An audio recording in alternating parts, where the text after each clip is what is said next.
Bien. ¿Cómo están? Bueno, vamos a dar inicio a la reunión de hoy. Bueno, hoy seguimos con el seminario número 16, de un metro al otro. Creo que es el capítulo... El hecho y el dicho. El hecho y el dicho.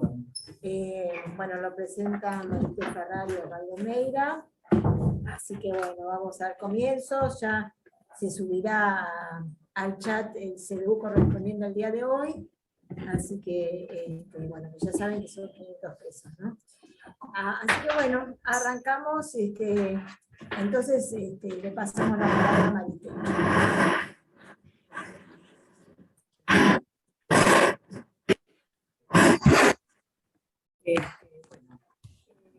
Esta nominación del capítulo cuarto responde, por supuesto, a la versión regular con la cual estamos trabajando.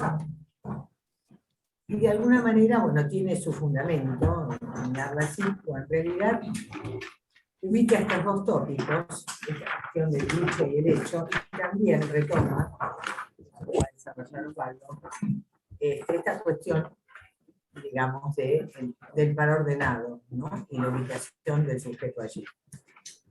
En este capítulo, yo voy a arrancar en el punto primero, ¿no? Porque perdón, Marité, se escucha mucho ruido de fondo de la mesa.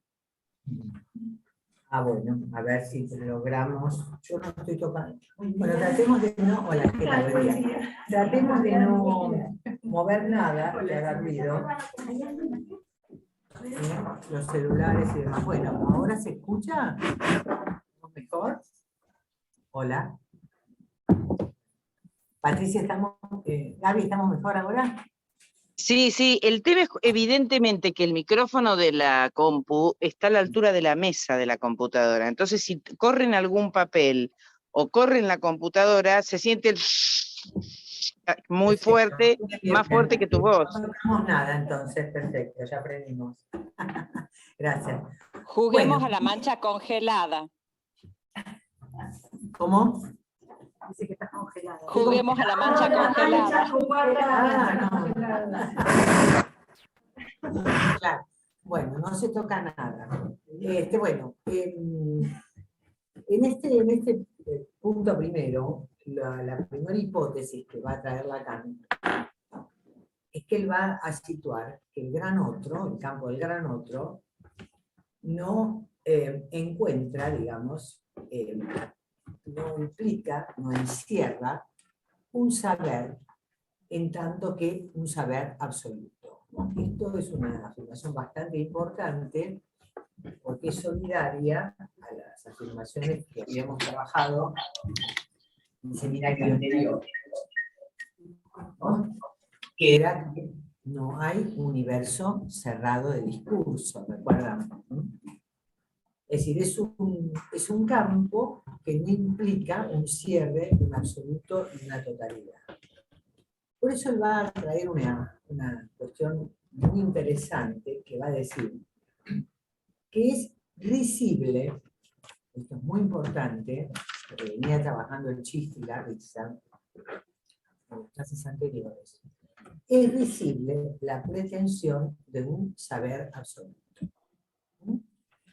Y él va entonces tomando este discurrir respecto de lo risible, de que pudiera existir un saber absoluto, ubica que justamente la virtud del chiste sería provocar la risa. ¿No? Esta risa que es interesante porque la risa se expresa en el cuerpo, ¿no? Hay la carcajada, la risa, son finalmente expresiones corporales, es decir, hay una producción de un cierto goce. Ya es un goce diferente de un goce torturante que podría evitarnos, el del síntoma, porque se acuerdan que él viene trabajando la lógica o la relación que hay entre el plus de gozar y la plusvalía, ¿no? Entonces, él se pregunta, es como si él dijera acá, bueno, ¿de qué nos reímos cuando nos reímos? Te causan tanta gracia los chistes. Y nos reímos de la falla inherente al saber.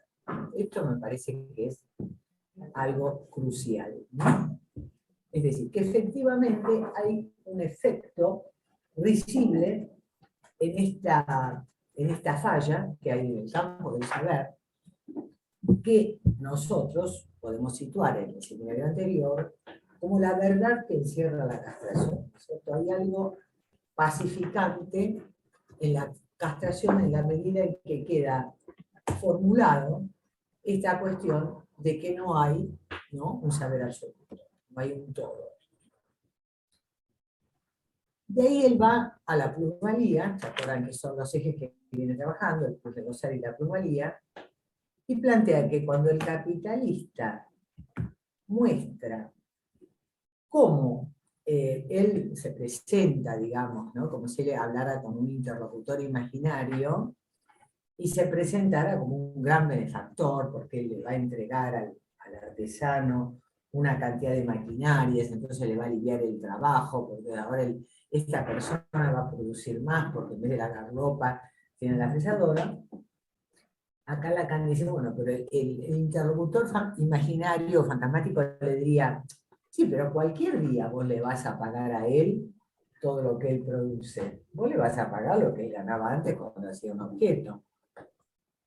Diciendo, hay algo que está dividido, vos lo que no contás es que te vas a quedar con la diferencia que hay en ese plus de producción, que es porque el que produce es el de lo que da vos.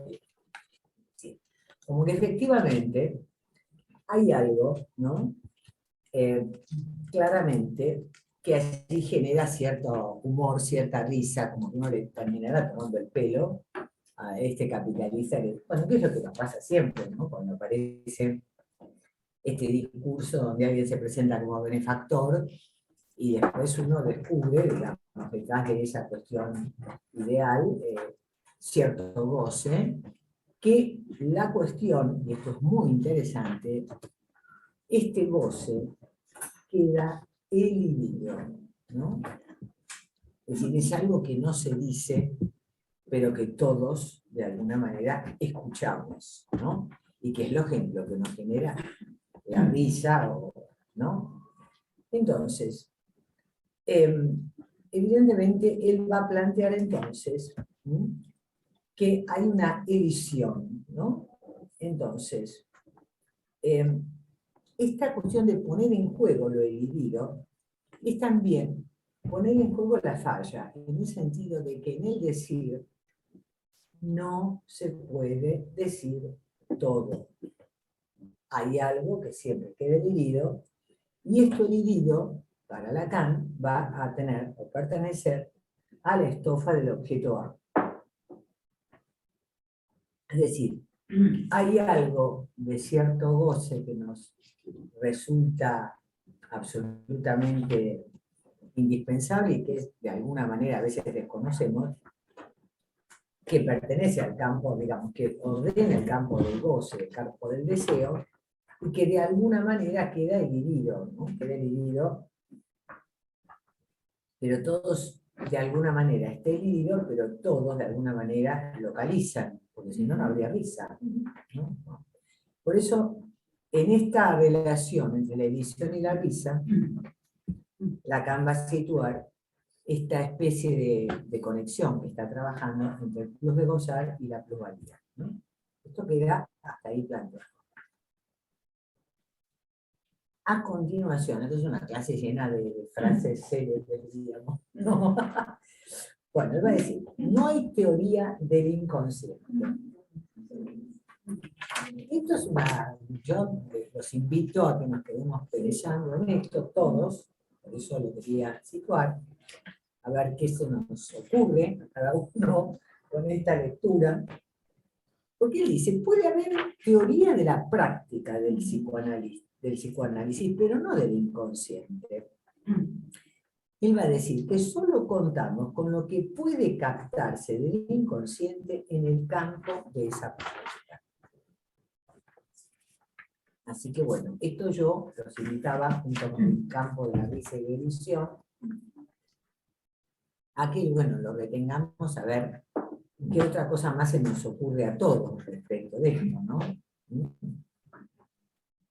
porque lo dice acá y lo deja ahí. Él va a decir ahora, el otro da la estofa, el gran otro, nos da la estofa, por eso le había escrito el grafo, la estofa del sujeto, su topología, y él va a decir así, yo lo leo esto textual, ¿no? Aquello por lo que el sujeto introduce una subversión. La subversión no corresponde al campo del saber, sino que corresponde al campo del sujeto.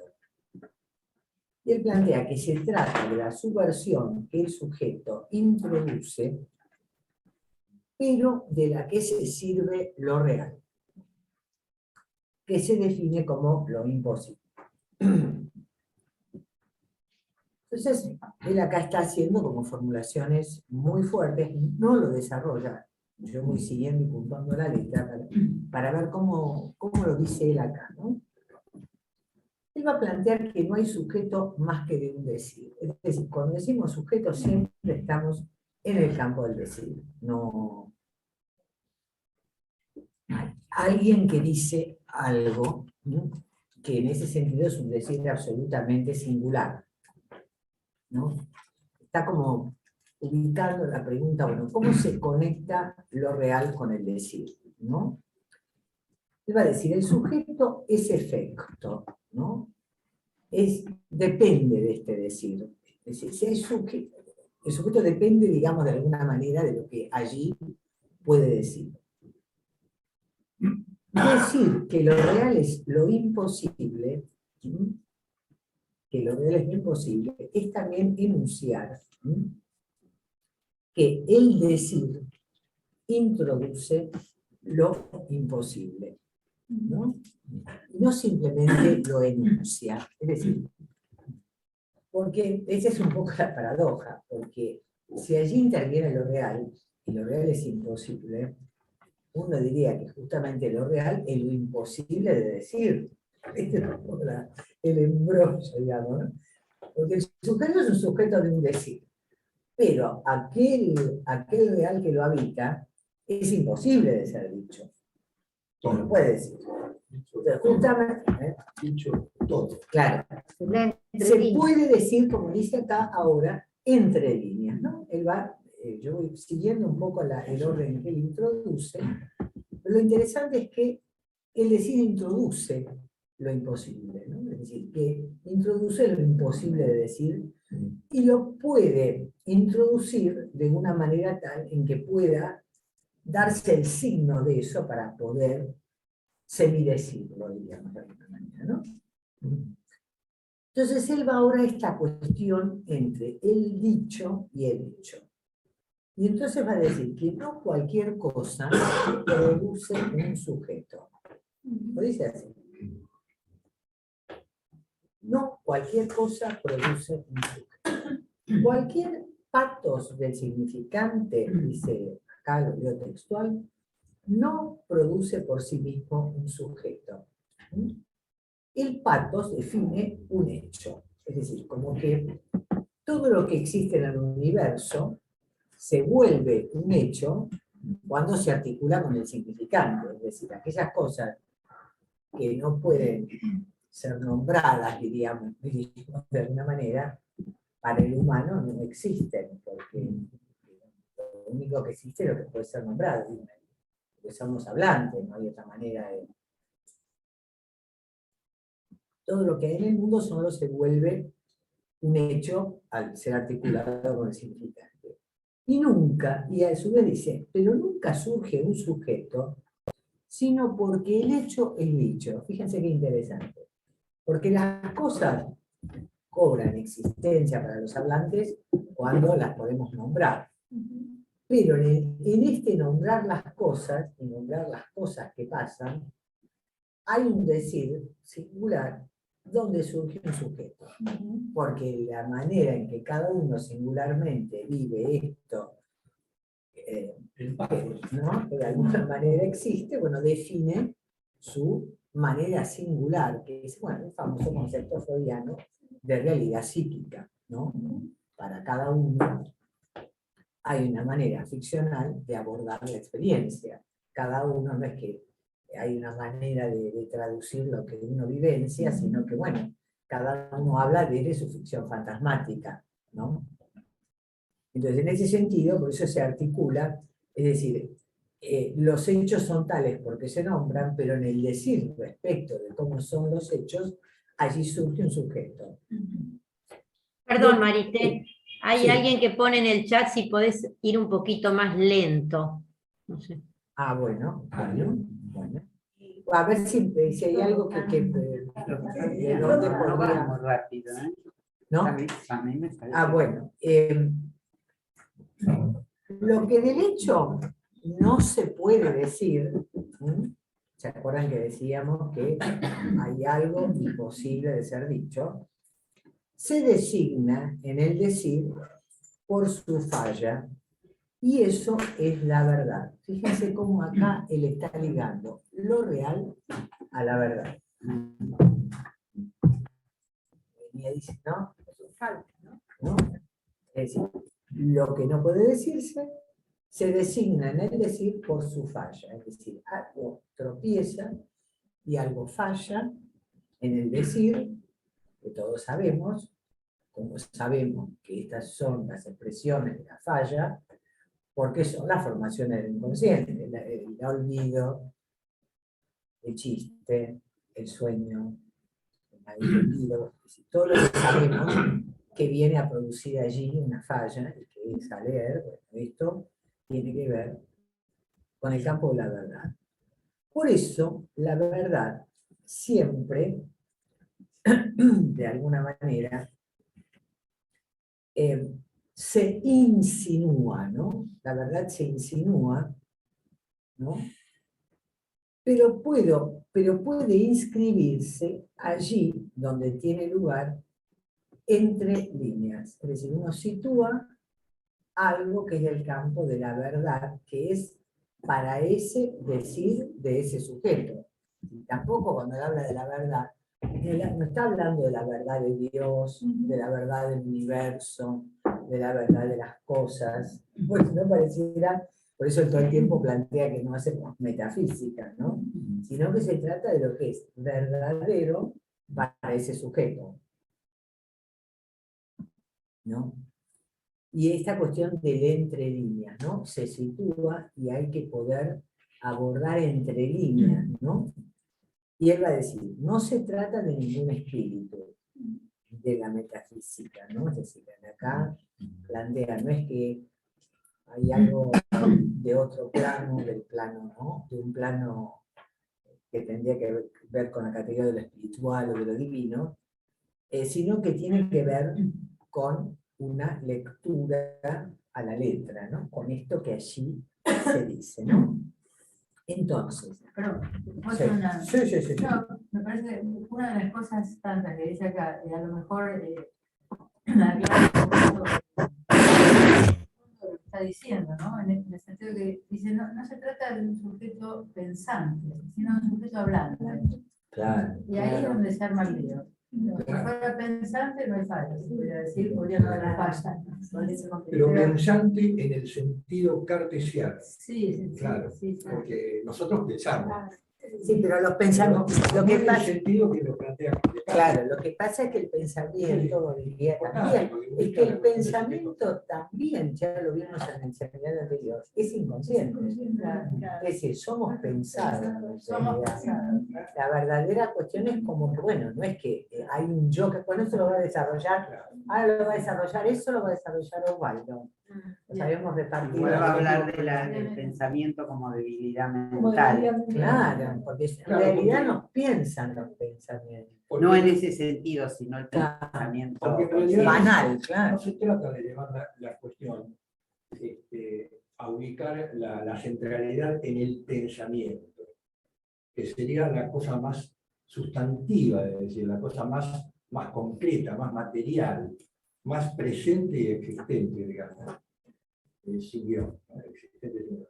Sino que se trata de ubicar la cuestión de llevar a la acción del pensar, que sería el verbo, ya no es sustantivo, sino que es verbo. Es lo que se verba en el pensamiento. Claro, y lo que se dice, por eso decía Graciela, Lo que se verba en el es muy pensamiento. interesante esta cuestión de situar este campo del decir y de lo que se escucha, ¿no? Como que cada vez él sitúa, y esto es muy importante por eso, porque cuando él dice, me parece a mí, que no hay teoría de lo inconsciente, es porque lo inconsciente es ascifrar en la experiencia, ¿no? En la medida en que es una práctica del decir y de la escucha, ¿no? De las resonancias del decir. Si hubiera teoría, caeríamos otra vez en un saber absoluto. Claro, porque la teoría, porque él lo dice, además lo plantea al comienzo, acá que él dice que se cuida mucho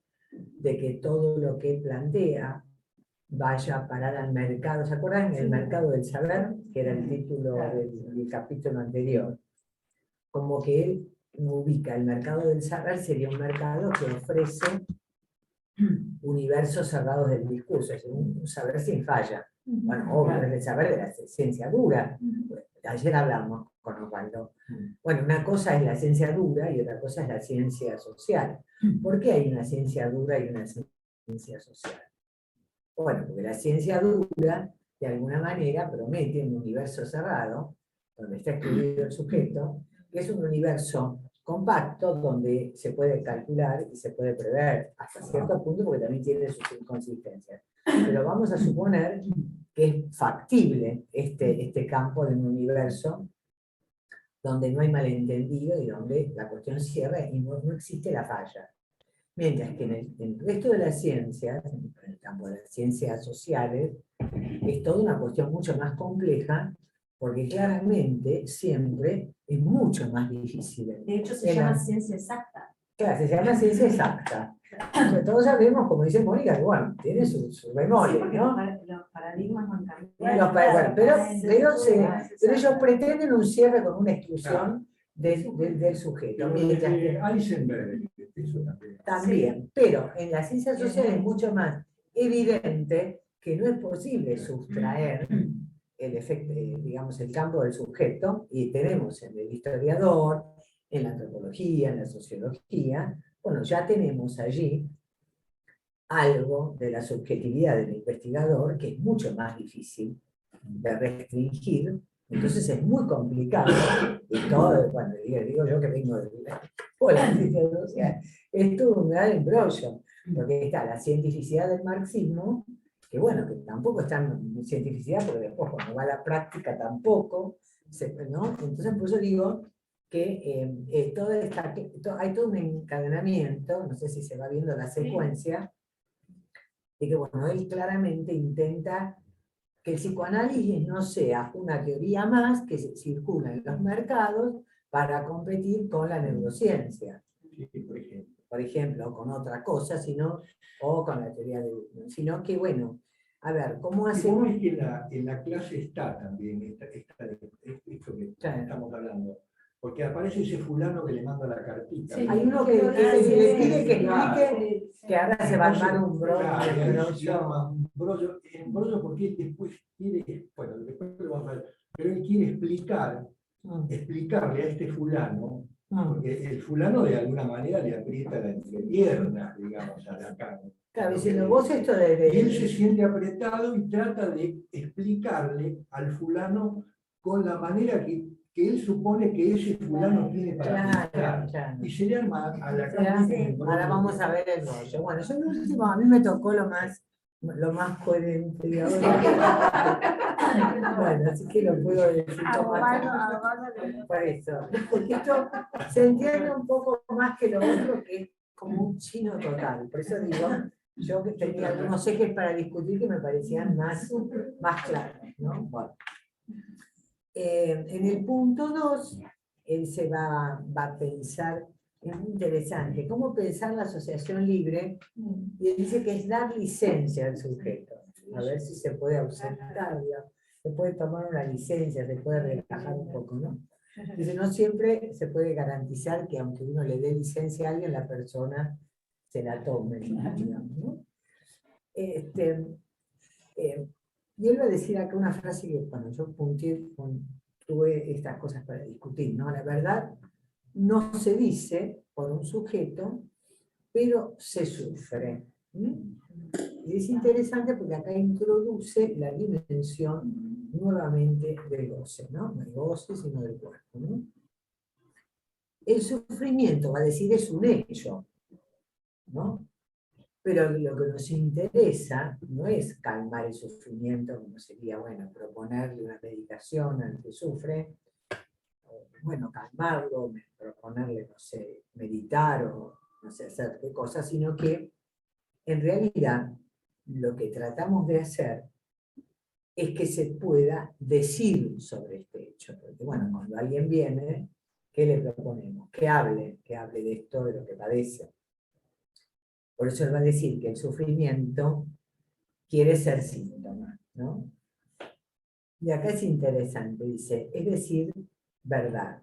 Bueno, el campo del síntoma, la verdad, es un campo a construir el análisis, porque uno diría, bueno, hay que poder ir encontrando, ¿no es cierto?, qué verdad encierra el síntoma, y este es un trabajo de la experiencia, ¿no? Así que nos queda entonces como cuestión esta idea de que hay que hacer decir al sufrimiento. Bueno, yo le doy ahora la palabra a Osvaldo. Sí. Vos podés sentarte y la pantalla está enfocando al pizarrón. Igual la luz que entra, la pantalla, ¿viste? Se ve. Ay, no se puede ver. No, vos no decís que con ese Con ese. enfocando, pero la luz que da A ver, no se puede ver. se refleja mucho.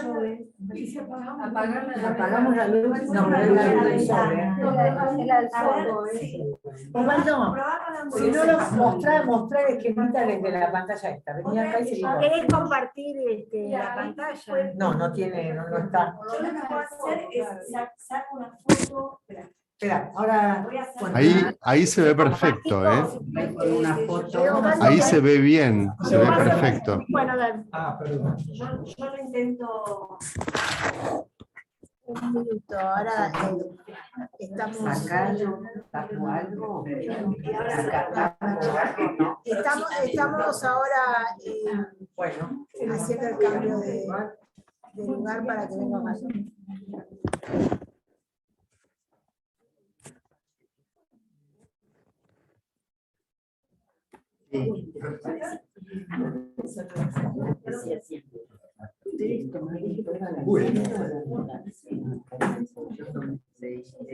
Bueno, ¿qué tal? Buenos días.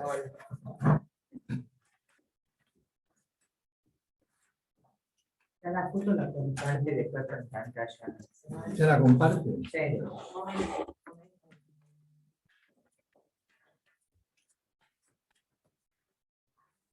Bueno, yo voy a tratar de hacer lo que pueda metiéndome en me parece en lo difícil de la clase. Pero, que viene de la parte anterior. Que viene de la parte anterior.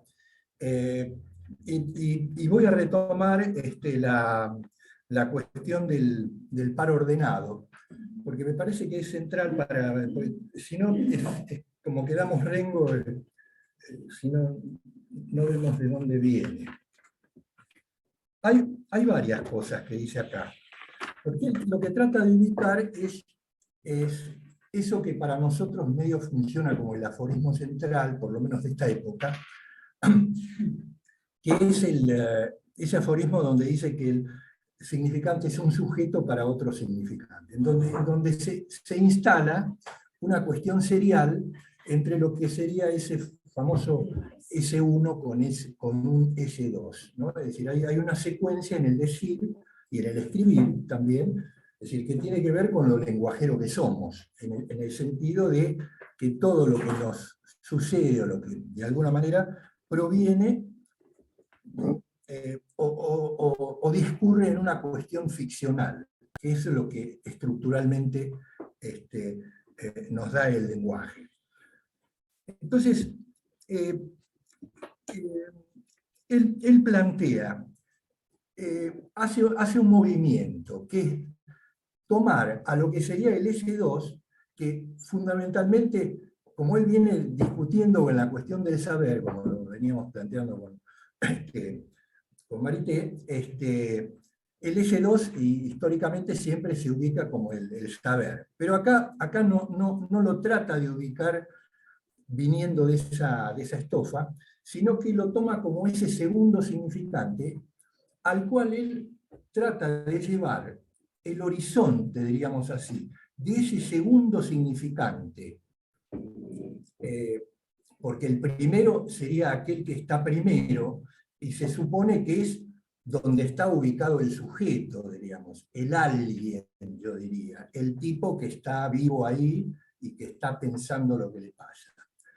Entonces, él ubica a ese segundo significante como el horizonte, digamos, de una totalidad en la que el sujeto, como tal, está, y está en una condición que tiene que ver con lo gozante que es él, que tiene que ver con la cuestión de existir, desde mi punto de vista, ex-existir. En ese sentido, él se encuentra ante un horizonte en donde se ubica eso que sería lo otro, por decir, ¿no? Acá está planteado, es decir, digamos, concretamente, no hay posibilidad de que ese sujeto no sea con, en el sentido, siempre cuando hablamos entonces de este sujeto es un ser con, no puede ser de otra manera, con eso que de alguna manera funciona como lo otro, por decirlo así, funciona como lo otro. Ese horizonte. Ahora, entonces vemos, por ejemplo, lo que dice Lacan acá. En la página 53. Es la cuestión de plantear,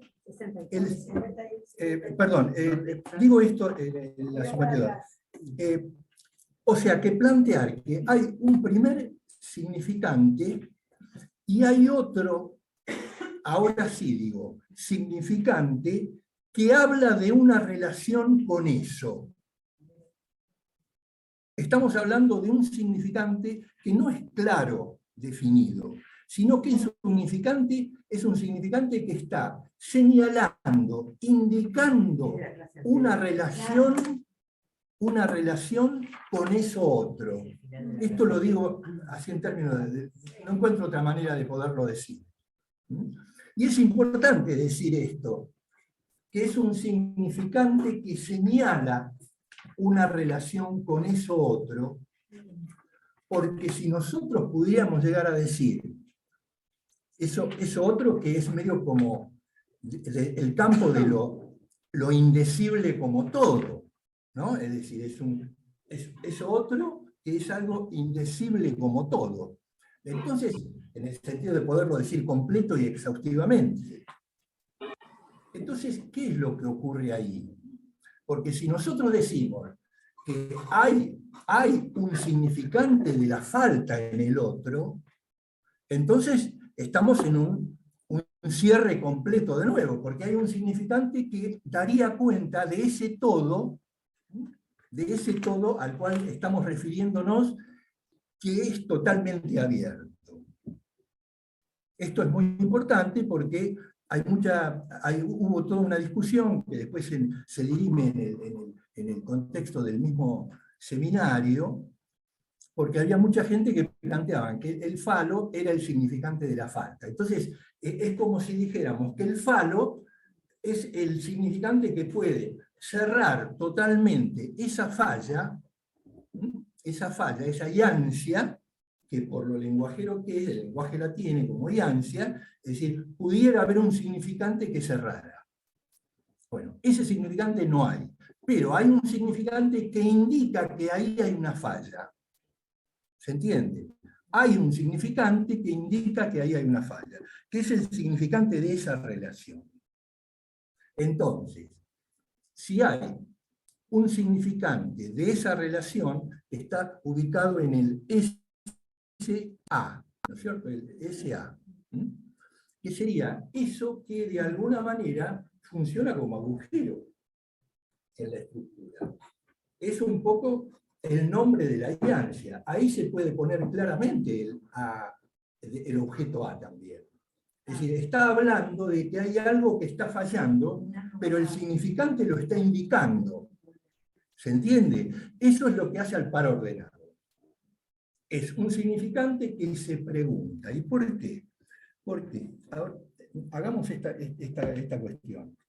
Porque esto todo viene de que no hay la clase de los conjuntos que no se contienen a sí mismos. Esta es la cuestión de la broma que hace Bertrand Russell, ¿no? Cuando un tipo bastante cómico, muy inteligente por otra parte de Russell, ¿no? Pero plantea, justamente les mete el dedo a los tipos que quieren ubicar la cosa en términos fuera del principio de indeterminación, ¿no? Es decir, entonces plantea que no hay la clase de los conjuntos, es decir, ¿se acuerdan el ejemplo que da el tipo de los barberos, ¿no?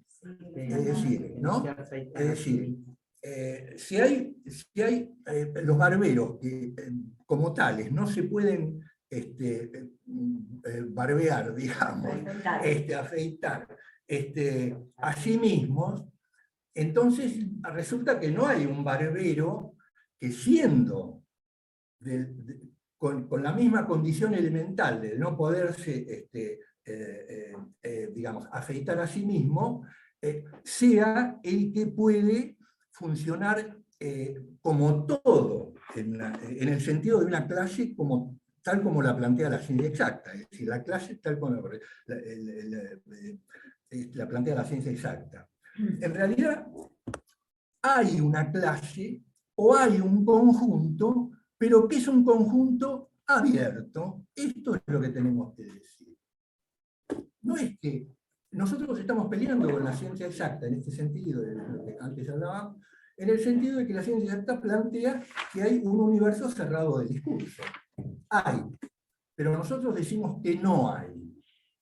Y decimos esto ¿por qué? Porque nosotros tenemos otra cosa que hacer con la lógica matemática. Lo dice Lacan. Porque nuestra relación con el otro, con eso otro, diríamos así, es una relación más ardiente. Y acá tomo la palabra esta, que a mí me encanta esta palabra, porque habla del ardor, habla del goce. Dice, es una relación más ardiente en una relación de demanda. Ahora sí, ¿dónde estás? ¿En qué página estás ahora? Ahora estoy en la 53. La clase es la clase anterior, porque arranca de ahí para llegar a... Acá liga muy claramente la cuestión del goce con la cuestión de la demanda, ¿no? Es decir, si nosotros, cada uno de nosotros, somos elementos, ¿no?, de un conjunto abierto que tiene la característica de que no nos contenemos a nosotros mismos, por decirlo así, ¿no? Tomando lo russelliano. Cada uno de nosotros no es un todo completo. Siempre somos con eso otro con lo cual estamos relacionados.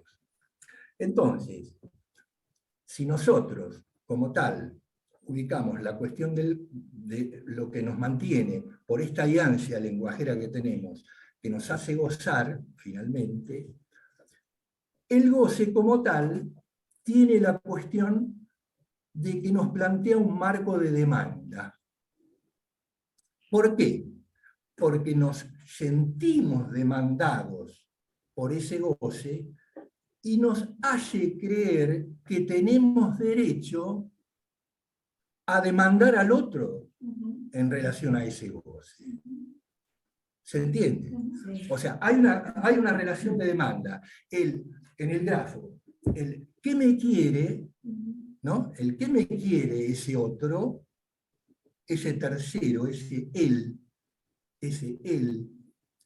no yo tú, él, ese él, digamos, que de alguna manera el que me quiere es, le pregunto a ese otro que supuestamente no tengo otra manera de ubicarme, en el sentido de que es un otro que, por haber sido, si lo ubicamos en el plano del Padre, ¿no? Del Padre o de Dios Padre, ese gran otro, en el sentido de que tiene toda la respuesta en el bolsillo, es indudable que tenemos que hacer esa figura de preguntarle a él. ¿Qué me quiere? Pero le preguntamos porque nosotros nos sentimos apretados en esa pregunta y como no nos bastamos a sí mismos, no la podemos responder.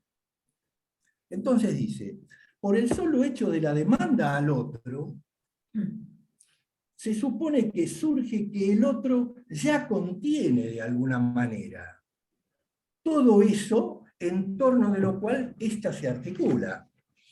El grafo, ¿no? Estamos hablando del grafo. Entonces dice, pero si fuera así, habría un diálogo. Habría un diálogo. Yo digo que hay un diálogo, pero ahora vamos a ver cómo. Es decir, cuando dice, a fines habría un diálogo, cuando proferí justamente a fines del año pasado que no hay este diálogo. Desde luego, no puede haber, porque ese otro como tal, lo tengo como suposición. Supongo que hay otro. Supongo que hay otro. Entonces, como tal, ese otro como tal, bueno, como después dije acá, no existe. Entonces, lo creamos por lo lenguajero que somos. Entonces dice, pero no obstante, aunque no exista, yo lo tengo en la cabeza y hablo siempre con él. Pero no porque deliro, sino porque estoy hablando con él siempre. ¿Se entiende? Entonces dice, creo que no deliro. Bueno, dice, de aquí, claro, de aquí que de manera rudimentaria, y casi al margen de la teoría, ves que él siempre dice, no, la teoría del conjunto llega hasta acá. Yo la nombro porque me sirve a mí para pensar lo que quiero pensar. Pero ojo, yo con ustedes no tengo nada que ver. Esto lo dice, de alguna manera.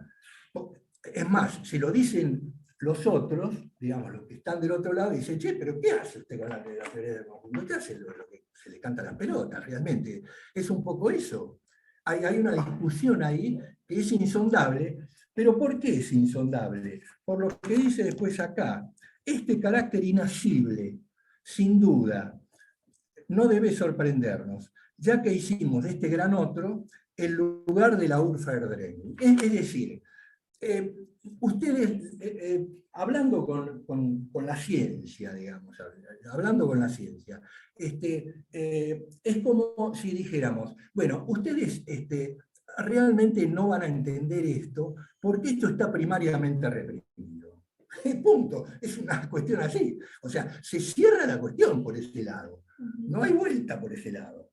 Entonces dice, pregunte si este otro puede concebirse o no como un código cerrado. Por eso no se lo puede concebir como un código cerrado.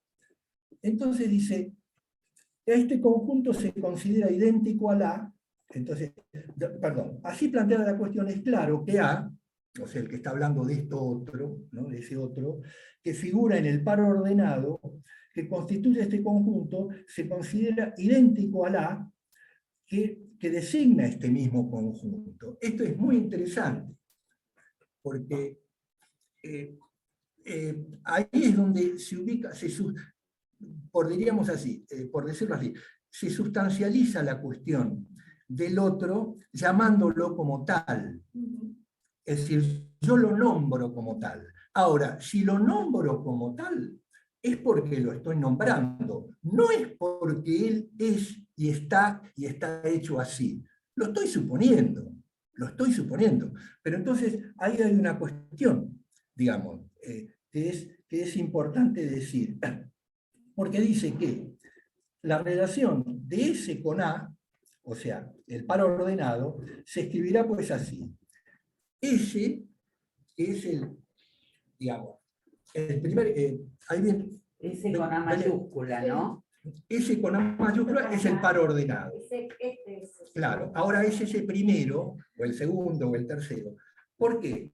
Ahí en ese dibujo se ve, y acá dice claramente para mí, mi tranquilidad, tendremos una serie de círculos del dibujo que dice, yo no sé lo que es. Como diciendo, yo hago acá un dibujito para que ustedes entiendan, pero es un dibujo que no dice, es decir, no puedo hacer con esto ninguna teoría de nada, simplemente estoy tratando de figurarlo. ¿Por qué? Porque estos círculos, digamos, que son como concéntricos, ¿ven? Que están, en realidad, en la parte derecha, terminan como pegándose, en realidad, como pegándose. En el dibujo él no lo puede decir, por eso dice, yo no sé qué es esto. No, dice, yo no lo puedo presentar como algo serio, pero es para que ustedes tengan una idea. ¿Por qué? Porque continuamente me está apareciendo a mí cosas que me pregunto. ¿Y a quién le voy a preguntar? Bueno, a ese, como yo soy significante, lo digo como sujeto, yo soy significante, entonces ¿con quién puedo hacer miga?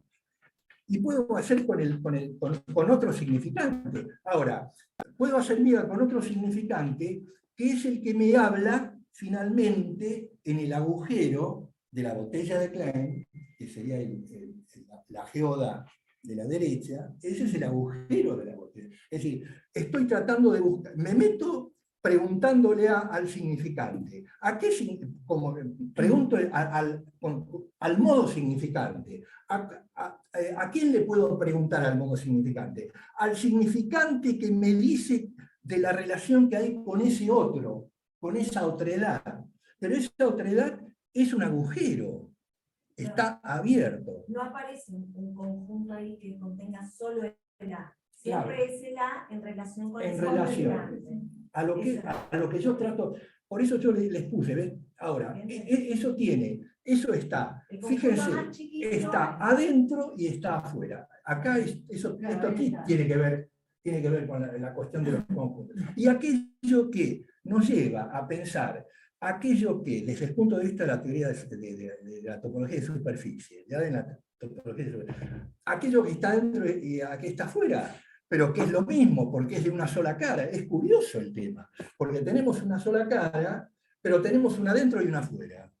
¿Por qué? Porque hay una semitorsión en la banda moidiana. No, acá hay una transposición entre el discurso de la teoría de conjuntos y la topología, ¿no? Bueno, entonces ahí Claro, el adentro y el afuera. Por eso que dice acá. Porque es una topología, Perdón, en realidad no hay afuera, siempre es superficie, Sí. no hay adentro y afuera. Es la banda de Moebius, es el recorrido de la banda. Claro. Es Yo les siempre digo, sobre la superficie. yo les Vos digo, no por puedes decir, ejemplo, siempre es una sola cara. siempre es No hay una- una cara afuera y Claro.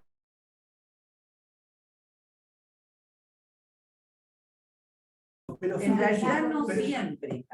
Bueno, ahí está el.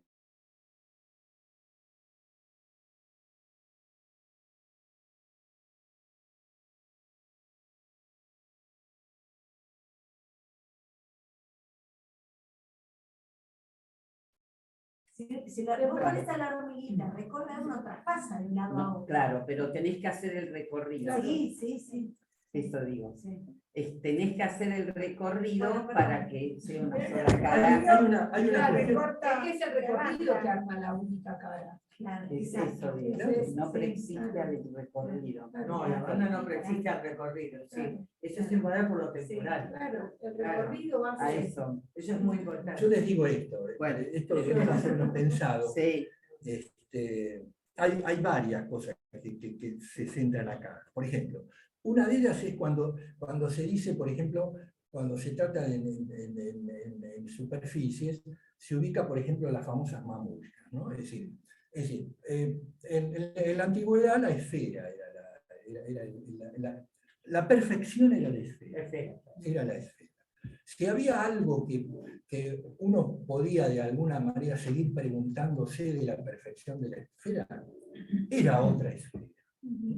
Y si había algo que no estaba en la esfera todavía definida como algo perfecto, aparecía otra esfera. Entonces se van haciendo cuestiones como concéntricas. Por ejemplo, y lo digo esto en términos bien clínicos, ¿no? Por ejemplo, si uno ubica una esfera en el nivel de la dimensión físico-química, una esfera en el nivel de aquello que es la materia en el sentido absolutamente físico-químico. En determinado momento, por qué sé yo, por el no sé, se dice que vino de otro lado, etc., apareció la vida, apareció la dimensión biológica. Apareció la dimensión biológica en la esfera que ya teníamos, que era lo físico-químico. Tenemos un cuerpo que, bueno, está bien, es un 70 y pico % de agua, pero el resto es sustancia. Entonces, hay algo ahí que se trata de ubicar como que la vida contiene en forma concéntrica a lo físico-químico, al organismo. Pero en realidad no es así, porque hay una cuestión de interpenetración en donde la dimensión segunda contiene e integra totalmente a la primera. Cuando aparece en la vida la existencia, o sea, el nivel lenguajero de la existencia por el lenguaje, entonces lo vivo es contenido, pero integrado dentro de lo lenguajero que somos. ¿Se entiende? Que entonces no puede haber, es un mal ejemplo lo de las mamushkas, porque no existe que una cosa contiene totalmente a otra en términos de esfera. La segunda integra a la primera, la tercera integra a la segunda y a la primera también, o sea, se mete en ella. Al meterse en ella significa que estamos hablando de esta cuestión que está, de ese enigma, esa cuestión enigmática que está dentro y afuera. ¿Se entiende? O sea que lo lenguajero que somos, no estamos afuera totalmente de la vida y de lo orgánico. Integramos a la vida y a lo orgánico. Para integrarlo... El tema es el plus, porque lo que hay que entender es esta cuestión del plus, ¿no? De esa cosa. Como que el plus ¿Por qué se implica produce en plus? ¿De esa dónde proporción. Entonces, hay demás. Es la gran pregunta. Bueno, pero bueno, son preguntas que están. Son preguntas que están. Entonces tiene la ventaja. Son 10, ¿por qué no vamos a digo, porque como tenemos la otra reunión? No, porque así, viste, después queda todo lo que decían ahí, la otra parte, claro, dejemos acá, porque ya después hay reunión, porque ya, viste, hoy traímos más, nos queda toda la otra, sí, acá está bien. Bueno, Pero después nos queda para la otra reunión todo lo que trabaja. Y ya está. ¿Querés dejar de compartir? Sí, deja de compartir. Dale. Bueno, A ver, hagamos por ejemplo, cuando el A y el A, dice que el A, El pequeño A y la mayor. A ver, en silencio tirando un poquito la... Pero perdón, antes que me olvide, porque si no queda medio enclenque esto que estaba diciendo. Lo importante es ver, con esto termino, lo importante es ver que lo de arriba yo lo ubico con el ser con, ¿ven? Es decir, medianamente, es decir, lo propio es con lo otro, siempre es con lo otro. Entonces, pero medianamente, o sea, arriba tendría que ser cada uno de esos circuitos medio en banda de Moebius con el anterior, en banda de Moebius con el anterior, y termina en el culo de la botella de plástico, ¿no es cierto? Ese es un poco la... Claro, claro. Si vos llevas esta escritura, la topología. Bueno.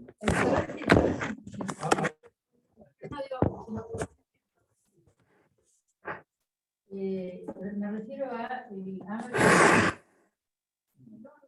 el Está adentro y afuera. Claro, cuando está adentro, Sí. es el par ordenado, está dentro del par Es de ordenado. par ordenado. Entonces, el S se dirige a ese A mayúscula. Por ese No yo se lo- escucha nada, Graciela, no se te escucha casi. Ya para acá. Perdón, perdón. Ah, o sentate ahí, No, Graciela, está con, bien. con que te sientes ahí ya es suficiente. Bueno. Bueno. Bueno, sí, no quería que se me escuchara tanto, porque eso, no sé si está bien el ejemplo. Si tomamos para entender, tratando de entenderlo yo, por supuesto, el A mayúscula que está en relación a S, en el primer renglón, ahí el Sí. A mayúscula es un significante, porque un significante se dirige a otro significante, ¿no? Entonces yo me imaginaba, un niño pregunta a sus padres, o le pregunta a su madre, mamá, yo me voy a morir, ¿no? Y ahí se está dirigiendo, él es un significante que se dirige a la madre como otro significante, digamos. Ahora, eso inmediatamente entra en esta vuelta de la botella de Klein, porque el A mayúscula que está inmediatamente por debajo es el código del significante.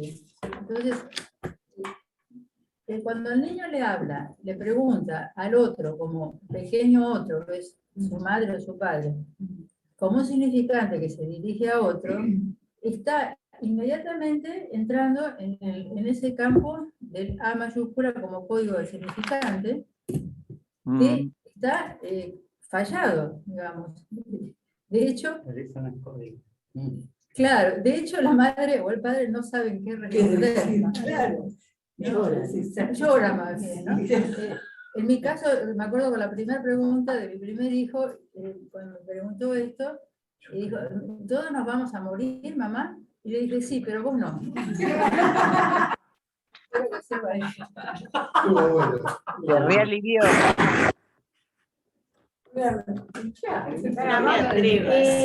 Perdón, voy a poner el micrófono, por lo tanto vamos a escuchar a los participantes de allá, ¿está bien?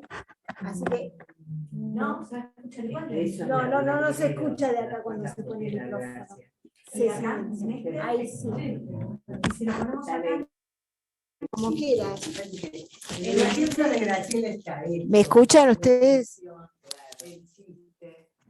Sí. Claro, todo lo que venimos tratando de bordear. Marité, cuando ponés el micrófono... Pero a Marité no le escuchamos ahora. Pero acá se escucha bien. No, hay un tema. Si yo pongo el micrófono, esta computadora silencia a todos los participantes. A menos que pongamos ahí la voz de los participantes. Claro, pero va a acoplar. Por eso salvo que se ponga el No creo que copie. A ver, pero bueno, si no cuando participan sacamos el micrófono. Para que sea... Sí, lo que pasa, O bueno. sea, perdón, Bueno, recién perdón, me se distraje. los Entonces, escucha. Gabriela está hablando y no la escuchamos, ¿ves? Por ejemplo. Sacamos el micrófono. Ah. Ahí está. Toma, Ingrid, poner allá entonces el micrófono mejor. Toma. Ahí recién se te escuchaba a vos, Patricia, bien claro, y se los escuchaba a los que están en el fondo, o sea que no los vemos nosotros, muy bajito. Claro, porque el micrófono produce eso. Ahora vamos a hacer al revés. Esta computadora los va a escuchar a ustedes, pero vamos a poner el micrófono en otra computadora. Así que son dos minutos nomás que se acomoda esto. Y vos tenés Sí, sí.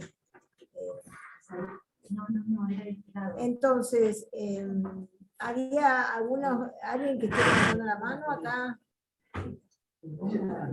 Bueno, Celia va a hablar, entonces, ahora cuando le pasemos el Pero no habla.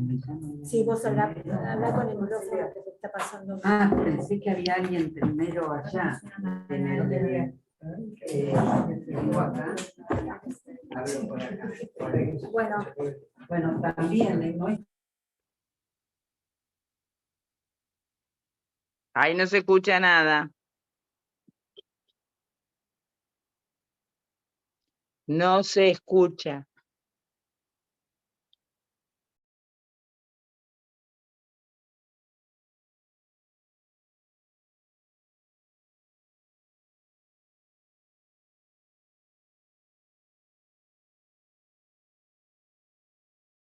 Ya está. Bueno, ¿se escucha? ¿Se puede escuchar? Ahora Bueno. sí, Celia. Yo no los escucho, pero después me silencio yo y los escucho. Es así. Bueno, yo quería tomar solo dos cuestiones de las muchas que aparecen. Una tiene que ver con esta cuestión tan reiterada en esta clase en relación a que no hay universo de discurso, que lo venía ya trayendo en el seminario, que acá lo plantea como no hay saber absoluto, ¿no? En esa dimensión no se puede decir todo. Y ahí quería plantear una diferencia que me lleva a otra cuestión en relación al saber, ¿no? Que no hay saber absoluto, no se puede saber todo, que la cuestión de lo que introduce, me parece, privilegiadamente, no es tanto que no se pueda saber todo, sino que no es todo saber. Por eso la dimensión del objeto, ¿no? Que tiene, y ahí quería articularlo con una diferencia y una pregunta en relación al campo de las ciencias duras, de lo que se habló, será porque tengo una hija que es química, que no tengo, digamos, incluso hablando con ella, no aparece la dimensión de que hubiera un saber absoluto y que se pudiera saber todo. No plantea en esos términos. En todo caso, la cuestión de las ciencias duras y la fórmula, porque es la cuestión sobre todo, es que la fórmula quedaría, y esto que estoy diciendo debe haber muchas más cosas, así que, digamos, queda como por fuera del equívoco de la lengua. Claro, eso. En cuanto se ponen a hablar, entran en el equívoco igual que cualquier... Claro, queda fuera del equívoco de la lengua, por eso, si hay una fórmula que está acá, está con un científico argentino, es lo mismo que un japonés o que uno de Polonia o de donde fuera. En cuanto se ponen a hablar, entonces eso entra luego en los equívocos y en los malentendidos y en la pluralidad de sentidos. Entonces, estoy ahora, se me surgió a partir de escucharlos, articulando eso, no tanto con el no hay todo saber, sino el no todo es saber, es que es lo que introduce el objeto, ¿no? Cómo eso se articula. Esa era una de las cuestiones que me interesaba mucho, y hay otras, pero ahora voy a dar paso, porque ahí debe haber otras. Sí, no, muy brevemente también, no, lo que nosotros planteábamos es que la producción de la fórmula implica en ese campo cerrado de lo que marca, diríamos, la fórmula, es que ahí se arma un pequeño universo cerradito, donde uno sabe que si mezcla determinada molécula con otra, se va a producir tal cosa, pero es necesario cerrarlo eso. Claro, no puede haber, eso se tiene que cumplir para cada molécula. En ese sentido, claro, tiene una demostración y ese principio se cumple para cada una de las moléculas. Cuando hablan los experimentadores, esto se pierde, porque aparece justamente la discusión sobre qué será la molécula de agua, no será.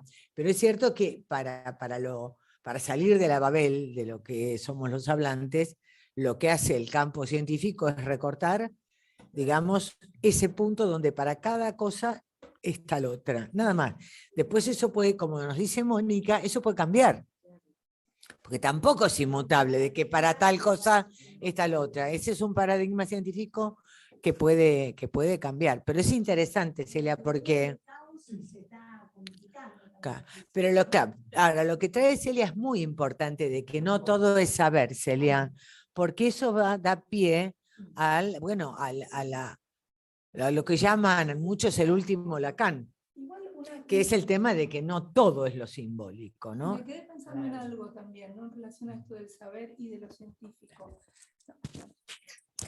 Me quedé pensando en relación a esto de a quién le interesa y a quién le importa ese saber.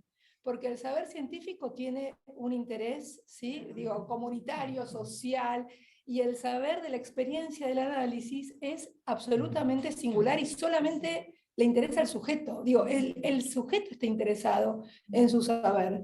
Entonces, me quedo pensando también en esa dimensión del saber, ¿no? Cuando el saber está al servicio y se pone en juego. Está en el mercado. Exactamente, Bárbaro. ¿no? Y Buenísimo, cuando Betty. no hay mercado del saber, Buenísimo. cuando no hay mercado del saber. Ay, está buenísimo, genial. No se me vio, pero buenísimo. Por eso digo, ¿cómo nos vamos haciendo pregunta con esto? ¿No hay nadie de afuera, Pati, vos que sos- ¿No? No, pero me parece interesante este último que están diciendo porque se trata siempre del mercado y saber científico.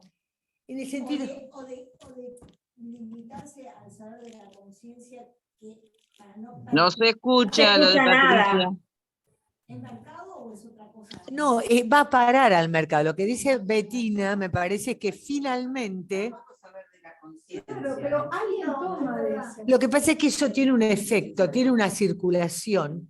Lo que me parece que Bettina nos dice es que es la circulación de ese saber científico, que no es lo mismo. Por eso, digamos, porque vos, por ejemplo, no sé, inventás la fórmula de la Coca-Cola, y eso, bueno, o cualquier fórmula. Por ejemplo, Einstein tiene el descubrimiento de la fisión atómica. Permitió la construcción de la bomba atómica, permite otras cosas también muy importantes que no son destructivas. Pero eso tiene como una circulación social y un efecto diferente a lo que tiene que ver con el trabajo singular que hace la experiencia del psicoanálisis. Ven que hay un plano muy... A ver, Graciela. Sí, sí, bueno, pero me parece buenísima esta conversación, porque si no queda como, bueno, la ciencia es necia, tiene un saber cerrado, y nosotros somos piola, los psicoanalistas tenemos saber abierto. En realidad, el psicoanálisis nace a partir de la ciencia, no habría ninguna otra posibilidad. Me parece que cuando Freud habla del inconsciente, habla de una hipótesis de existencia, ¿no? También esta es una primera respuesta al asunto de por qué no hablar de una teoría. Y lo sostuvo siempre como hipótesis de existencia, y Lacan también, entiendo, ¿no? Y digamos, me parece que esta relación entre el psicoanálisis y la ciencia es esencial al psicoanálisis. Digamos, esto de haber nacido a partir de la letra, de la puesta en letra del discurso científico, ¿no? Creo que no habría otro modo en que hubiera nacido el psicoanálisis. Y bueno, creo que en este sentido efectivamente es una, digamos, una relación al saber, el que tiene la ciencia, que está en el mismo sentido, por ejemplo, en el campo de la creación. Si uno piensa, la creación científica, ¿no? Eso es algo que no tiene que ver con un saber cerrado, al contrario, permanentemente la ciencia está cuestionando sus propios paradigmas. Claro. Como vos, claro, los círculos que dibujaba acá Osvaldo, ¿no? Y creo que el acto de creación mismo, en sí mismo, da cuenta de que se trata de que la subjetividad y lo inconsciente están en juego, ¿no? Bueno, gracias. Gabriela Moroso quiere hablar. Ah, bueno. Así que, Gabriela. ¿Qué tal? ¿Se escucha? Ahí, Avísame si se escucha. Sí. ¿Sí? Ella me escucha a mí. Decirle que sí. ¿Que sí? Bueno. No, dos cosas. Una, me gustó mucho lo que para mí fue muy aclaratorio que dijo Osvaldo, porque lo había leído, pero no lo había entendido así. Esto de que el sujeto siempre es con el otro, digamos, con lo otro, digamos, en este sentido de pensar de poder leer eso allí, digamos, ¿no? Con este otro, pero con este otro que es del orden del encuentro con lo no posible de ser dicho, digamos, de alguna manera.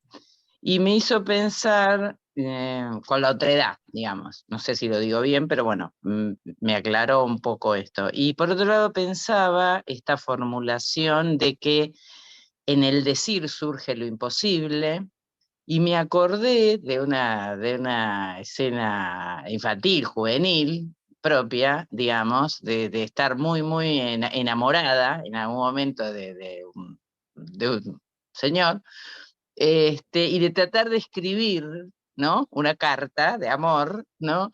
Y por supuesto la poesía no se me daba, digamos, si no creo que me hubiera resultado un poco menos frustrante, pero la sensación de escribir y escribir con el sentimiento, y después de leer y decir, pero qué porquería esto. Esto no traduce de ninguna manera lo que yo siento. Y en ese, está bien que no era un decir, era un escribir, pero bueno, me parecía que era un ejemplo interesante de primera vez de encontrar con esta dificultad, donde no había manera de que lo que yo escribiera pudiera representar lo más mínimo lo que sentía. Digamos, me hizo acordar a eso y me pareció interesante, ¿no? Bueno, retomar esto, ¿no? Que incluso, bueno, lo escuchamos en el consultorio cuando los pacientes nos dicen cosas y nos dicen, no sé si entendés lo que ¿no? Como que ellos mismos también se dan cuenta que en ese cifrado que logran hacer, no está pasando, digamos, esto de lo que se quiere dar cuenta de alguna manera. Bueno, nada, eso solito. Gracias. Una cosa muy singular. Dale. Pasa que no llega. Noté yo.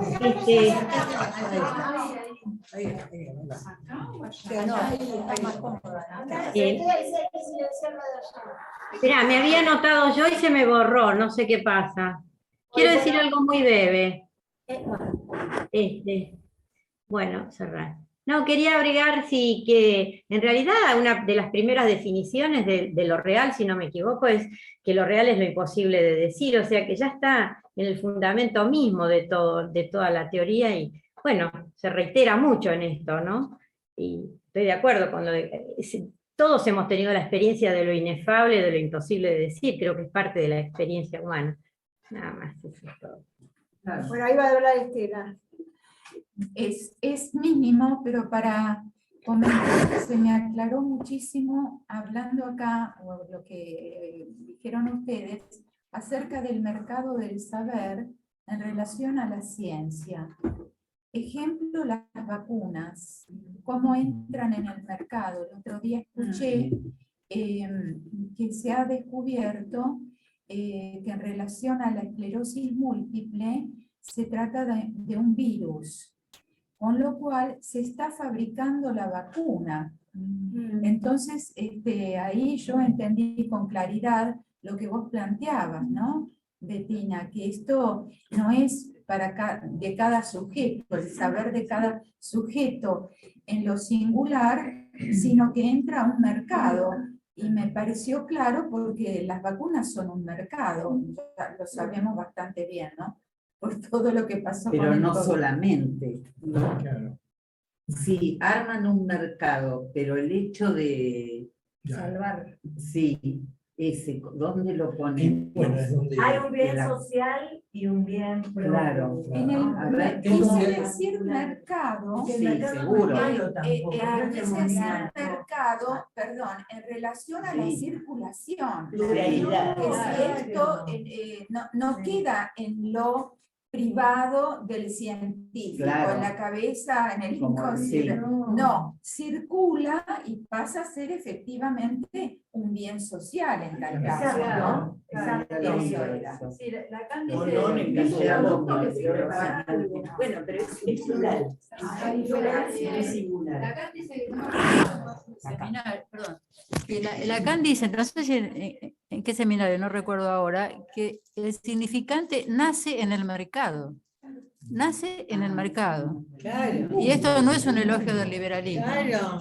No, porque además el mercado tampoco es malo, ¿no? Sino que el mercado hace a la circulación, a cómo circula ese saber. Entonces no es lo mismo. Por eso el saber de psicoanálisis no es que, entonces como yo me analicé, hago un programa de televisión y entonces le cuento a los demás cómo tienen que hacer para ser feliz. Se entiende que no da para eso. Yo digo para que se diga un chiste, para que se entienda. En cambio, si yo armé la vacuna de la esclerosis múltiple, sí salgo por la televisión para que la gente se vacune, ponele. Porque hay un producto del saber. Exacto. El mercado es lo otro. Cuando vos decís lo otro, el mercado es lo otro. Es la exogamia. Perdonen la metafísica, es el mundo. Sí, pero también tiene un movimiento, bueno, por ahí habría que interrogarlo de otro lado, que tiende a todo convertirlo a producto del mercado. Claro. Hay también ese movimiento. Sí, porque no hay nada Pero- que se asiente. A ver. Hay producto del saber. Es complicado, claro, es profundo. Este tema No, la cuestión del mercado, explicarlo en relación a lo Porque el mercado también tiene Sí. que ver con el intercambio. Claro, Y nosotros, como analistas, necesitamos tener intercambio porque es en la singularidad del sujeto en el consultorio, pero necesitamos de todo eso. apunto a eso. A ver, apliquemos esto. ¿Qué hace nuestra práctica? Siempre el plus de gozar es con la plusvalía en el capitalismo. Es el ser con también acá. Es el plus de gozar, que sería lo individual, no puede ser sino con, bueno, lo que se da en el mercado, lo que se da en el mundo, qué sé yo, es un poco así. Y en el mundo se da la plusvalía en el Porque además no hay otro. Porque además que no es un intercambio parejo, sino que siempre Pero es que nunca hay de la paridad. Y además lo interesante es lo paradojal. Yo creo que para cerrar, ¿no? Qué interesante, como decías vos, Celia, hay que pensar siempre la paradoja que encierra, porque no hay una linealidad en nada, ¿no? Porque está el producto que genera, por un lado, un bien social, pero también es un bien de mercado. Entonces, en algún lugar va a parar a una especulación y a una ganancia y a una diferencia en la apropiación del valor, pero también produce, es decir, tenemos que pensar siempre en la lógica de lo paradojal. Y además el producto, pensaba, ¿no? El producto de la experiencia de un análisis, que es justamente no poner a circular eso, ¿no? Porque digo, se produce un goce que es justamente para no usarlo y para no seguir poniéndolo a circular. Entonces, Exacto. digo, es justamente lo contrario, Exacto. ¿no? Hay un saber que produce, en esto que estábamos hablando de las vacunas, hay un saber que arma un producto y ese producto se pone a circular y trae un beneficio. El saber que se produce en un análisis en relación al goce, ¿no? Claro, es una justamente... es para no hacerlo circular, para no armar un producto. No, y además justamente porque es un poco abstenerse de aquello que nos complica en el lazo con el otro, ¿no? Es una ética diferente. Yo Sí. tengo una pregunta, pero nada que ver con eso, más con el dibujito del S, con el A. Entonces pensaba el A como batería significante, porque es lo que Lacan toma en algún momento, que dice que el A es la batería significante. Entonces el significante siempre está en relación con la batería significante. La pregunta es, ¿el A de afuera? Esa es la batería. Claro, Es la batería. es la batería de afuera, la de abajo. La de abajo es la batería. Y el de adentro no es la batería significante, el significante en relación a la batería significante. Arriba está como significante y abajo Sí, como batería. como batería. Ah, ok. Claro. Es una palabra. Ok. El A de abajo es somos. Somos esto. Sí. Quizá para responderle a un marciano, ¿y ustedes quiénes son? Pero se entiende. Está afuera, pero está adentro, porque es el mismo enigma, digamos. Por eso que está adentro y afuera. Por eso Claro, a mí lo que la me ha paradoja de servido Russell. es Claro. porque lo de afuera no es un significante. Y hablando de no, la sí, paradoja de ahora. Russell, Es un nombre, Wittgenstein, es algo el que no. discípulo de Russell, justamente decía en una de sus, que lo que no se puede decir, hay que mostrarlo. No mostrarlo. Lo que no es del orden de lo que no puede estar dicho, hay que mostrarlo. Bueno, cerramos. Bueno, si les parece, damos, creo que estamos en la hora, ¿no? Sí, es Marité, Sí. son Bueno, chicos, nos quedamos acá y los esperamos el lunes, el cuarto lunes, porque el lunes próximo es Perfecto. feriado. Bueno, Bueno, un gusto, chao, ya. hasta Bueno, luego. Besos, un beso a gracias a todos. todos. Chao, Chao. chao.